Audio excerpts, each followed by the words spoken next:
Now let's continue with our course and come to the second part. So in this second part we are going to introduce you with the basic concepts which are there at or in microeconomics. What are there? Let us see. Basic concepts in microeconomics. This we are going to do. Okay. So now what are there? First, you know the concepts of GDP, GNP, okay, NNP, NDP, then depreciation, factor price, okay, then market price. Okay, so this we are going to do in this part. Okay, what are there and what is this thing, because these are very important concepts for your examination, and this you need to learn because this will come, means for any examination be it, you need to understand these concepts because these are very important. Okay, now let me tell you what it is. Inflation, many concepts like this are there. Okay, I will do it with you. So first I will explain you what is GDP. What it is GDP?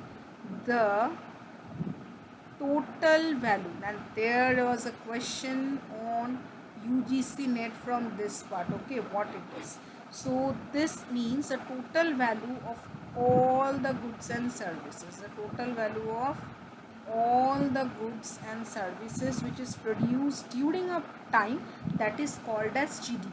Now there are different concepts, okay, like real GDP, and then you have nominal GDP.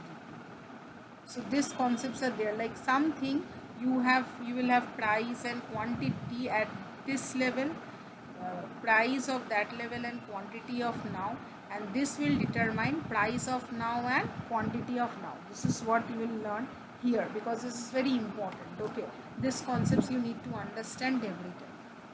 Then you have the concept of inflation.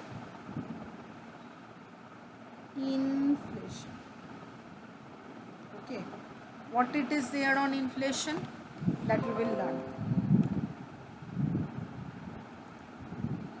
For inflation we will learn what it is there. Okay, so for inflation you have to understand that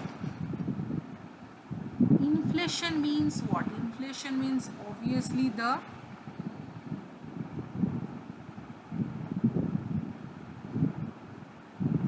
rise in the price level. The rise in the price level, and not only rise, the abnormal rise. Like earlier example, a thing used to cost you 5 rupees. Now it has been increased to 100 rupees. So this is what we learn in inflation. Then you have unemployment. Then you have unemployment. What we will study here in unemployment? Obviously, the percentage of labor force that is jobless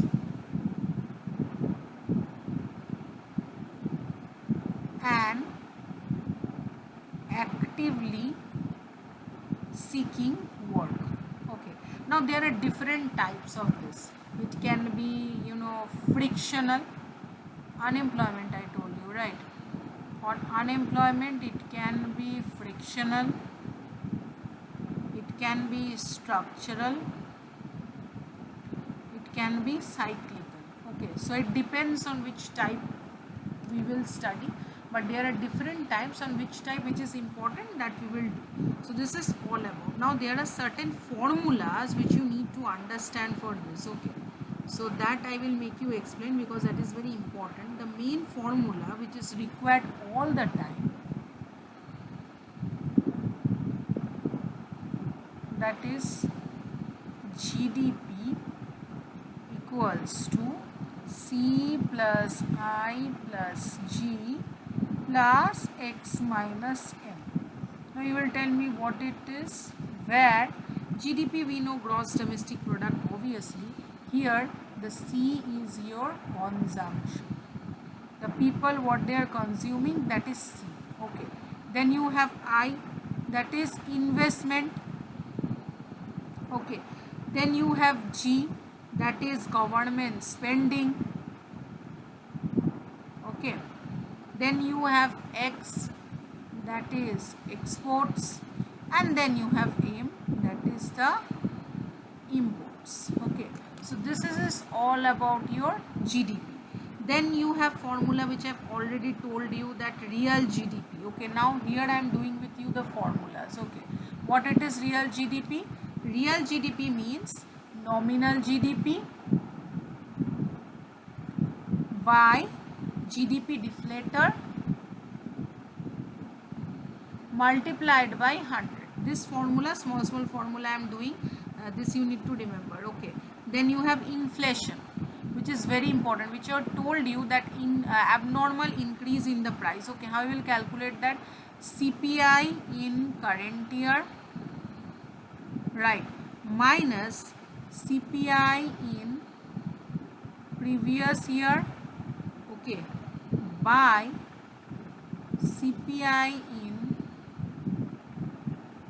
previous year, that multiplied by 100. Okay, that one is there. And unemployment. Okay, unemployment. So what it will be? It will be number of unemployed by labor force multiplied by 100. That will give you your macroeconomics and main explanation. Okay.